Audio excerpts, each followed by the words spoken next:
Welcome back to the Always Right podcast and our last one for the year of 2023. I'm excited. Wow, And it I'm is. your host, Carissa Delay with. Fuzzy Vendera. I let Oh, my yes, hair. I Jamie. You get let. to see Jamie in his all natural hair down. Yeah. Well, I was just having a big beauty talk with Carissa because she knows all about hair and tattooing and all that. She's done Oh, I just several of did, my I just tattoos. did finished a tattoo last night. You see it Yeah, I online? did. Wow, Scott liked it. Yeah. that was amazing. Yeah, I liked it too. I'm pretty sure I seen he liked it. Yeah. Unless my Yeah. squirrel ran by and I was like, "Oh, that's great," and I forgot to click the like button. I never know. So today's episode, we are going to essentially recap, several months of some of the things we're going to go over, like the poll from our episode 2 weeks ago. Yeah. I bet Um, you're so excited. why? Because you know who won? Yeah, it's because I didn't really tell any of my people about it because they know it's all about being up in the morning. They've written dozens of books on this. Get up at 5 a.m. Start your day right. Well, But since we're just going to go ahead and bring that out, let's just talk about that one real quick because 50% of the people are most productive during the night. 25% are early morning people. The other 25% fall in the middle of the day. man, I don't get it. Those people just if they'd start in the mornings, they would produce so much. Look at me, I'm living proof. Yeah. You're hilarious. You're hilarious. So far, I am 2 for 2 on the Jamie versus Carissa. I think the next one we ought to do one. Who can break glass, Jamie or Carissa? I know I'll That's not freaking win. fair because Okay, technically I could go shatter a bunch of glass outside. that's true.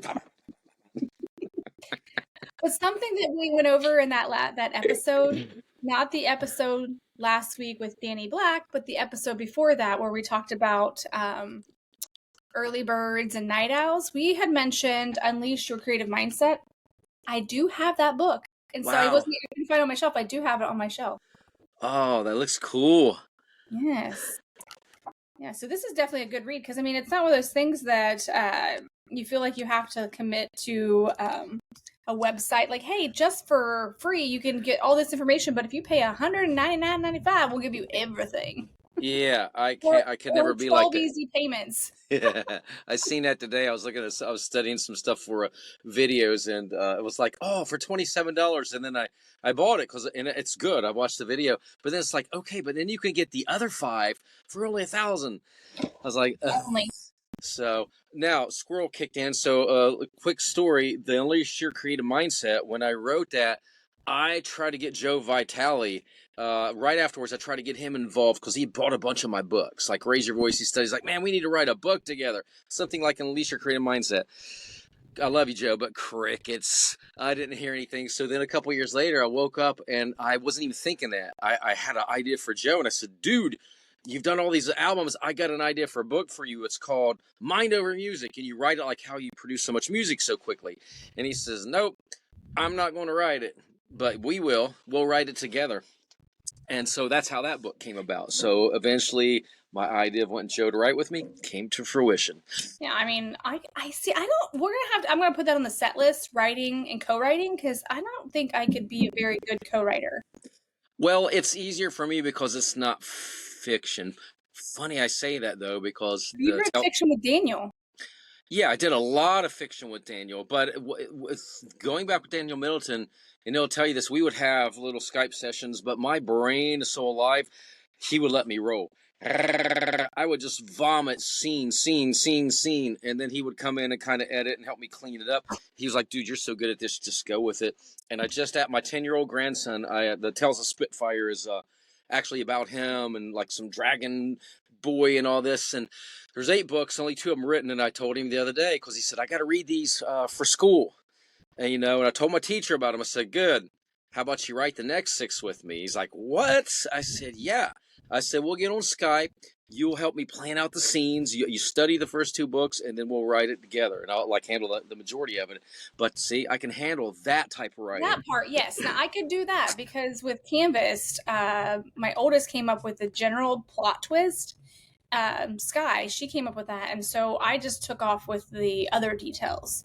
So this was an inspiration from her, and I've just went. Well, that's cool. I didn't know that. Yeah. So, all right. But today we are also going to do a nice little kind of summary of our favorite books growing up. I thought, what better way to end the year and start a new year than to recap things that we've enjoyed prior to this? So, like our life, books that we liked as a kid, books we maybe have liked as teenagers, things that we remember that really stuck in our minds as our favorites. So, You do you want to go want to? first? You want me to go first?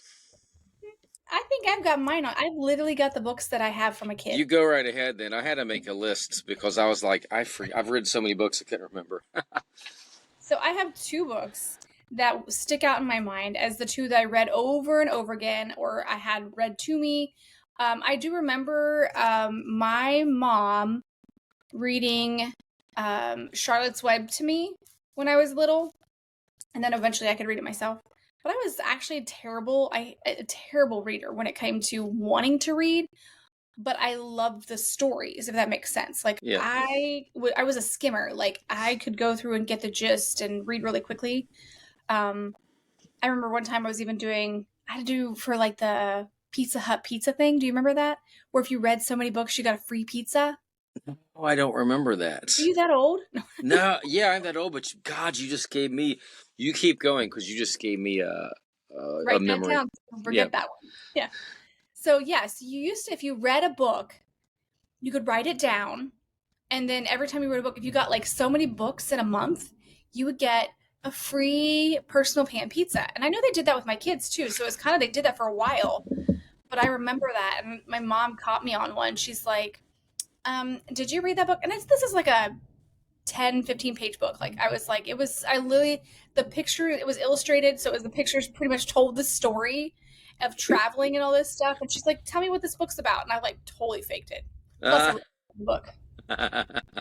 Because I was just like, I need about 30 books or whatever it was. I think it was like 20 in a month. But okay, back to the squirrel's nest. Let's get out of here. This book tells you a lot about like, look how worn this Charlie and the Chocolate Factory. So this literally has my name that my family still calls me, which is Chrissy, written with my handwriting on it. Wow. Yeah, my family calls me Chrissy because I was Chrissy until 10th grade, and that's when I changed to Carissa. Yeah, so I've got Chrissy like written all over this book. So funny. This thing got pictures in it. Like the Wow. Charlie and the Chocolate Factory. I wish I still had some of the books from my childhood. That's Like crazy. these are like the two main ones, and then Charlotte's Web. I love Charlotte's Web. Let's see if I love the cartoon. I never read the book. Oh gosh, I remember the movies were so good, but I mean these are books that I remember actually reading. I remember reading. I don't have this book, but I remember reading the book Sounder. Where the Red Bird. I don't remember that one. I barely remember. It was like a family going through hard times, and I think the dad had to steal a ham or something, and got in trouble. I don't remember, but there was a dog involved. So I don't remember. I remember the cover very vividly, but not much of the story. What are you laughing? You have 2 water bottles today? I've drank from 4 of them in the last 30 seconds. I saw these random water. I'm like, what the heck? I plotted this out just for you. What? Oh. Like your doomsday supply of water? Oh my gosh, if I wouldn't have giggled, you wouldn't have caught on. No, really, I caught it when this big white thing came in the screen. I'm like, I know he started out with a copper water bottle. Like, I was like, when I did this, I thought maybe she'll notice. And so I drank, I put it down, I thought, well, I'll grab this one really quick. Well, I saw the copper one, but then I was like, wait, what? Well, in my mind, I thought she's thinking, oh, that's his room temperature water, that's his tea. So I thought, well, I better pull out the big guns. Yeah. And I saw that white one. I was like, what? All right. I apologize that you have to deal with me. That's okay. And then something that I kind of took a stint of not really being into reading as much. Like I was drawing more. So I never got into reading stuff that was necessarily fiction. I got into more non-fictional stuff, like reading about different, civilizations or whatever, and look things up. But I did like quick things like this, which my oldest daughter, she also understands. So, all right. Okay, so those are the ones I really remember from my childhood, and then up until Sky was with me, like when I was pregnant with the twins, and we'd read the graphic stuff of Calvin and Hobbes. We read that stuff all the time, every night.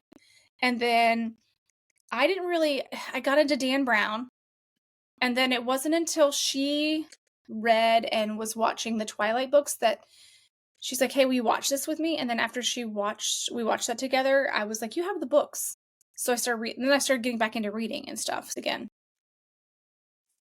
So I wonder if all that reading shaped who you are as an author today.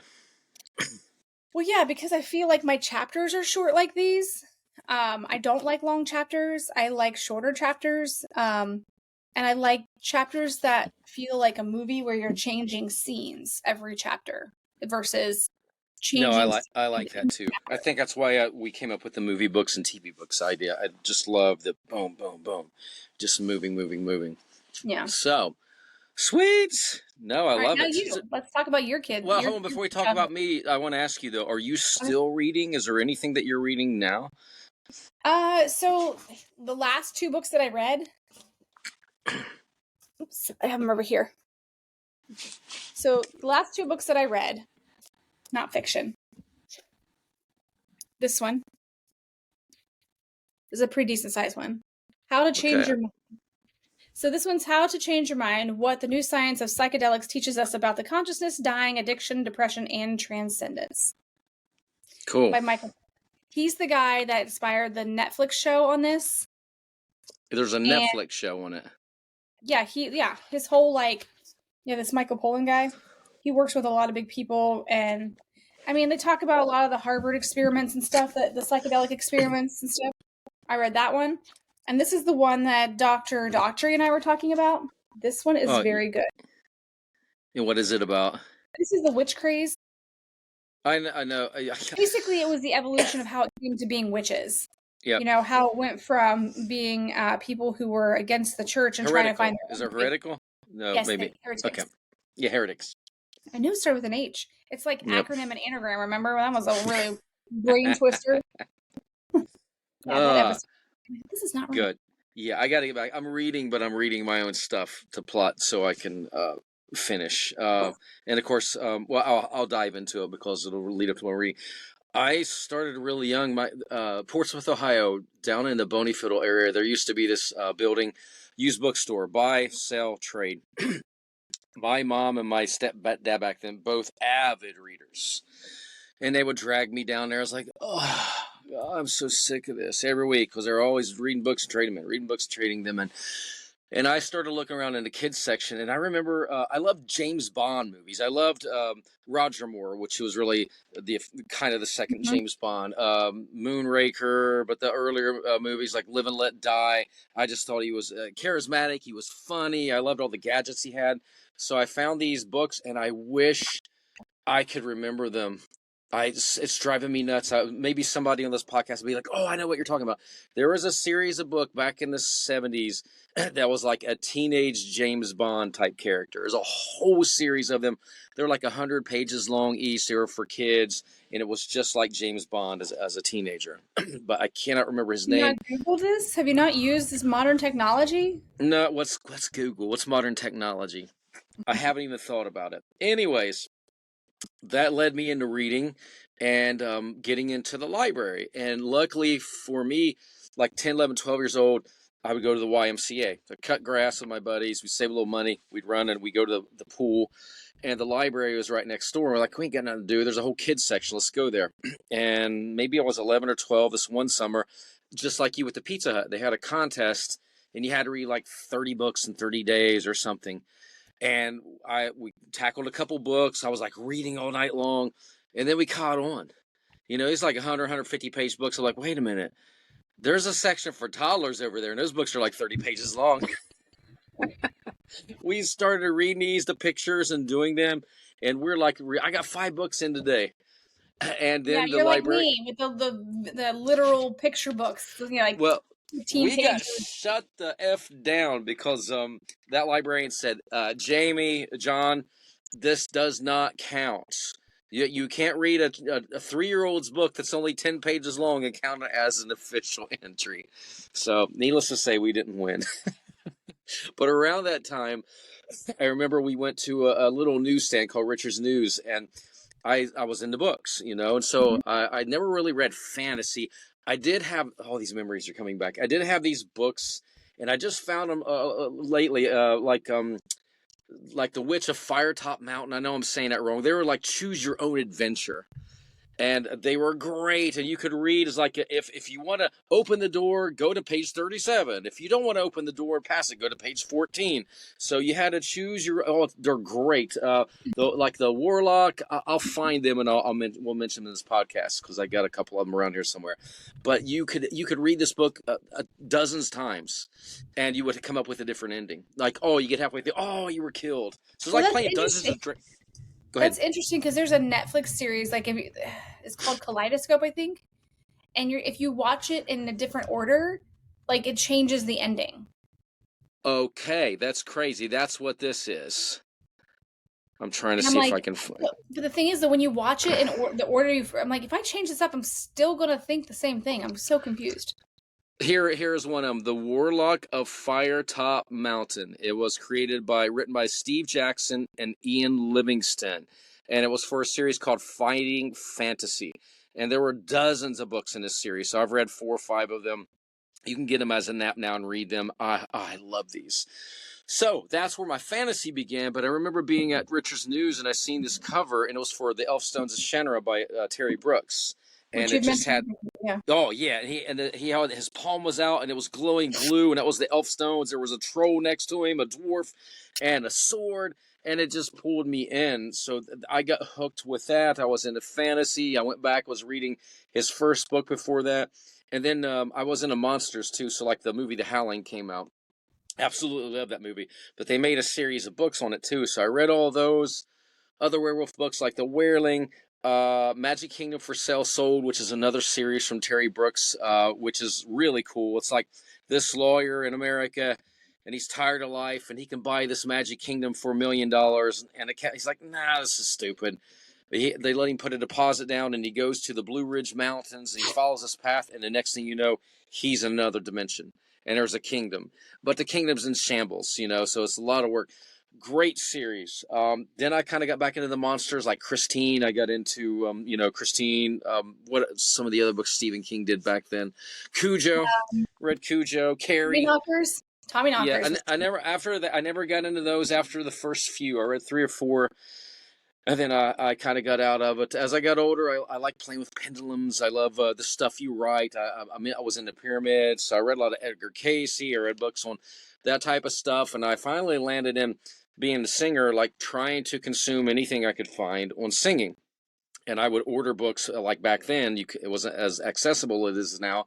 So I'd find a book from like 1882 on singing that existed, but it was at a library in New York. And then you could have your library send it to you, and you could Right. keep it for 30 days and read it.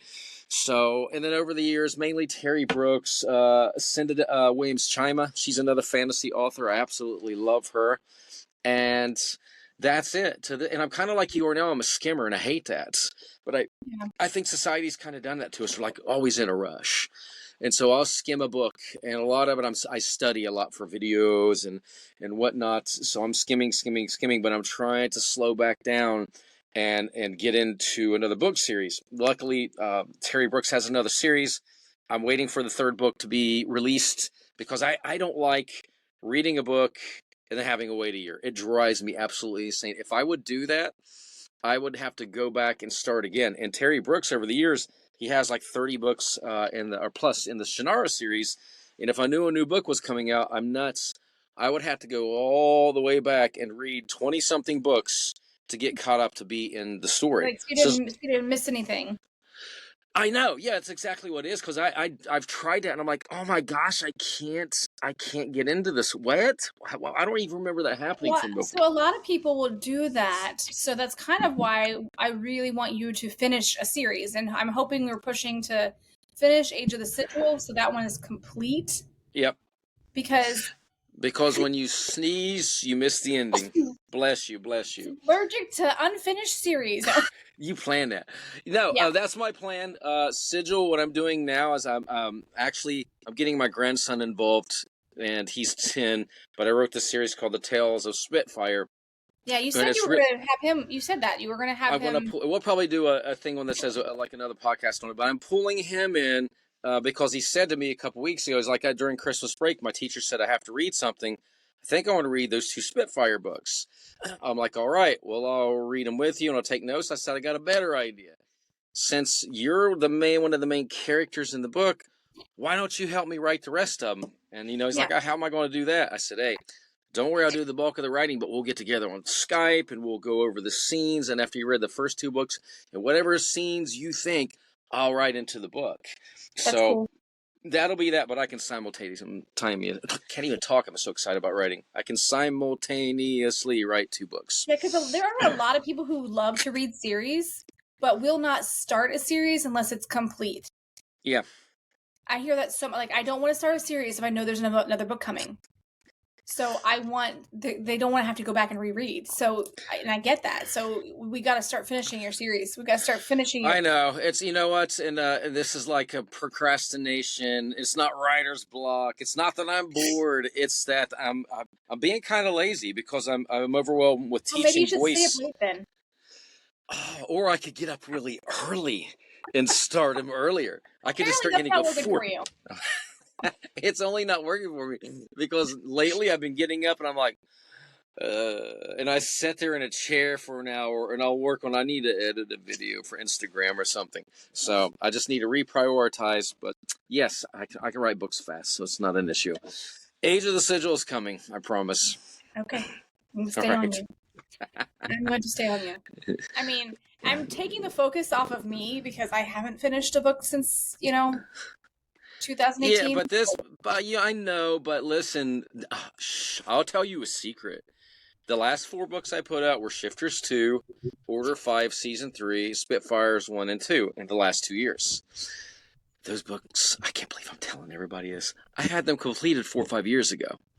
So, yeah, but with COVID happening, I was like, I don't want to push them out. And then I thought, no, I need to finish these. That would have been a great time to push them out. People were at home. I know. I don't know I was so in with my other partner, Claude LaRoche. We were finishing Colors of Your Voice. So I was like consumed by that every waking hour in between teaching voice. But there's no excuse. That is no excuse, people. You don't find time to write. You make time to write. Yeah. So well, I get that. And like I live my books inside my head like throughout the day. Like I'm constantly thinking stuff, even though if I'm not technically writing, but like I'm doing the building my tattoo business right now. Since we just opened it in the past several weeks. So, I mean, I'm just trying to navigate that and being at a new salon. And so, so I haven't really taken the mental time to sit down and write. Plus, it's the holidays just, coming through and everything. I have to wrap a lot of presents. That's exhausting. we don't even wrap presents anymore. I get the biggest buy. I remember, I'm so horrible. I bought my grandson a bike. We bought our grandson a bike one year. It's like, how are we going to wrap this? I'm going to go down to that dollar store and I want to get that big bag that you put a bicycle in. So that's what we do. I wouldn't wrap a bicycle anyways. I just put a big bow on it. That's true. But even the little things, I'm like, I don't know. It's not bah humbug. It's just like, I fill sacks full and carry them things and say, here you go. Much quicker. Yeah. Like my daughter mentioned doing a naked Christmas. I'm like, no, that would make me feel weird. We're not actually naked, but naked presents. I was like, whoa, wait a minute. No, we're the presents. You didn't tell me you lived at a nudist colony. I mean, it is Florida. There's always a Florida man on the cover of some magazine. Indeed. So, okay. What's the last couple books that you've read beside that are not your own? I finished up the Terry Brooks series. He put out, I got some, how you said sometimes you get out of writing. There was probably the last 5 or 6 books I got off course. I was just so busy. There was like I can't even remember off the top of my head what the names were, but the last 2 trilogies he wrote, and one wasn't even really a Shannara trilogy. It was in that world, but it was about some other characters in that whole fantasy world. So I knocked them out. couple years ago, I started the last Cinda Williams Chima series. She started a new trilogy, and I read the first one, and here's what happens. The next book wasn't out, so I lost interest. And now, when I have time, after I finish Sigil and some Spitfire books, I'll probably tackle her, Cinda Williams Chima, and go back and reread that book and go on. But I was kind of pissed, too, because she killed off the main character from the previous trilogy. Are you And giving like, spoilers out? oh, did I just let spoilers out? Okay. If someone was reading that, they would not now be like, Okay. ah. Maybe I'm just messing with you. You never know. Yeah, Oh, no, that it's kills me because you'll be on Facebook. Don't tell me any spoilers from this movie. You guys are making. I haven't even had a chance to see it, and I'm like, then don't be on this page. okay. First of all, this movie's been out for 20 years, so if you haven't watched it, your fault. Oh, that's true. Well, then that book from Cinda's been out for about 5, 6, 7 years. So if you ain't read Yeah. it's your fault. Yeah. All right. Wait a minute. I don't know which one to do now. All right. I got it. I didn't even bring a drink up here today. I already had my I'm coffee. taking care of you. You're covered over here. Yeah, you have like, oh my gosh, so many. All right, so to end this episode, we want to thank our listeners first of all, but we have got. I'm going to look here. Double check. I'm going to go through the social media of our followers because we've kind of, even though we've only been out for a few months, we have about a boatload. Boatload. Oh my gosh, why doesn't it tell me how many followers are on here? Like I have to go into my own 13. Was that right? No. Hold on. I've got the analytics. I've got the analytics for everything. Will you tell me? All time. All right. All time we have, let's see here. We've had 234 plays. We have 18 followers on Spotify. Woohoo! I was only 5 off. Yeah. Then I know on YouTube I think we have 16 subscribers so far. We'll have 18 episodes, and then and we have so many ideas too. Oh my god! Pay attention to other socials too. I'm sure Chris and I will be making videos and posting little tips, tricks, and tactics to help you with your writing, and it will always tie back into episodes of Always Right podcast. Yeah, and we're not your typical writers. We're not like the word staunchy is used often in this podcast. Yeah. But we're not the staunchy type. I mean, you could see when you look at our YouTube channel or our Spotify, that Jamie has long hair. He's a rock band type person. He's a vocal coach. He's not someone who's like, oh, you must do it. Yeah. I was trying to give me a mustache. I forgot I already had one. So. Yeah. Yeah, and I do tattoos and I do hair, aside from writing. So we're not your typical like literary what's the word besides staunchy? Snobs? Yeah. You know what it reminds me of? I remember reading some songwriting books back in the day and even going to workshops in Hollywood when I lived there. And it was like, okay, so you have to follow these exact 10 steps. Number 1, I don't think we've ever been like that. We're more organic. Even in the books I've written about writing, it's not like totally that anal. Or analytical. Those are analytical. We'll just combine the words. Analytical. Yeah, analytical. It's a southern mix of a word if I've never heard one before. Especially with my accent, it kind of helps bring it to life. Oh my gosh, you sound like John. But I grew up with him. John. I grew up with him, so what do you expect? And my best friend, he lives right across the river in Kentucky. So I have it's kind of there if I want it. So it's the end of the year. But what about you? Why don't you look back? What have you read as a child? Not about you, Chris, about all of you watching I just went over this. No, you're like, wait a minute. I win these contests. No. What did all of you read growing up? Yes. Because as you were talking, you were like, man, all these memories are popping up because of what you were saying about your childhood and the Pizza Hut and everything. I was like, wow, I forgot all about that. Mm-hmm. So you may find that you, as a writer, you draw on inspiration from a child and you totally forgot about it. So you may want to go back and read some of those. Yeah. Yep, exactly. Yeah. Oh yeah. So that's something that we would like to hear. Comment, email us, share a story. Like sometimes if you would share a story, we will put this on the podcast. Like, oh, we heard from, blah blah, and they said this about, whatever, and we'll be more than happy to put it on here. If you want to email us, which is at our email, alwaysrightpodcast at gmail.com, and make sure it's the always right as you see in the title of this episode, so I don't have to keep spelling it out, because when I spell it out I get tongue twisted. Yep. And I'm like, always Yeah. right. You can follow us on all our socials, but the best place to find our socials is just to go to alwaysrightpodcast.com, go to the landing page and click one of the icons. It'll take you to Twitter, Facebook, YouTube. It'll take you to all of our things, and you can just kind of keep up with stuff of that on there. Even though we're not the greatest at all of, like, I don't get on Twitter. Twitter's not my. Oh, Is it back to okay? No, it's still X. It's Twitter. People notice Twitter. Twitter. Elon calls it X. Yeah. I feel like when I say I'm on X, I'm like, I'm on ecstasy? No, I'm not on X. That's something I never did. I didn't do X, so that's fine. Neither did I. So some of you are looking like, no, but okay. I feel like when I say X, that's what I'm talking about. I feel like I'm talking about that. So I'm like Twitter. We have Threads, we have Instagram, TikTok. I see 15-year-old kids that are just blowing up, and I'm like, hey, I was on MythBusters. Can't you just give me some follows? Right? It doesn't work that way. It doesn't work that way. Well, and that's the same thing with me doing hair, which I don't really promote my hair because I do hair. I have enough hair clients. But with tattooing, I have to take pictures. I'm not a photographer at all. I have a really cool photographer client that does a lot of work, like around the country, out of country, all this stuff. I should probably have her give me a lesson on how to take pictures of my tattoos, because when I post tattoos, there's glares and it makes things look wonky.